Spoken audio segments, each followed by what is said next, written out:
It's wedding season, which is a joyous time for many new couples, but after the big day, there's a stack of bills and a life together to plan for. Here this morning with financial tips for newlyweds is Daryl Dagit with Savant Capital Management. Good morning, Daryl. Good morning. And we were talking weddings can be extremely expensive, and then after the big day, you've got that stack of bills to take care of. Yeah. And it leaves a lot of new couples in debt. It does, and the leading cause of divorce is debt and finances. So what better time to get your wedding off and your marriage off to a good start than sitting down and planning to get rid of that debt? And what can couples start to do to remedy that debt? The first thing is when you get all the money, especially from your wedding, maybe take a part of that, not all of it, and set it aside to start paying that off, and then set up a budget plan to know how much you're going to need for living expenses.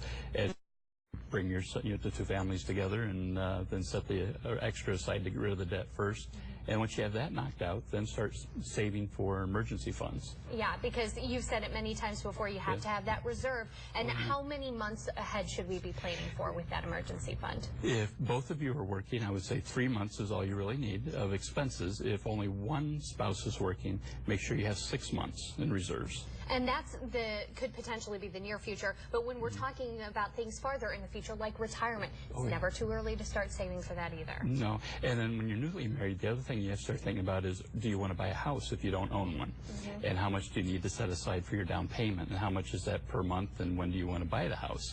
So you have to really start thinking ahead for that. And then if you're going to have children, is one spouse going to work or not work, or take care of the children? Are you going to have additional expenses? We talked about that last week. So there's a lot going on. And it's good just to start a lot of those conversations. This is a good way to get the foot in the door. It is, yes.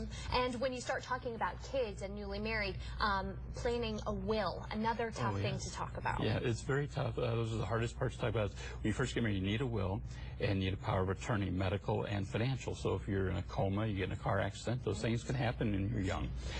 To share a little story with you, insurance is very important. When I first got out of college, I had a supervisor that got married late in life, ended up having a heart attack and passing away early in life, but had triplets that he left behind. Oh, my goodness. Well, when he first started work, he had put his sister down for his beneficiary, never went back and changed his beneficiaries.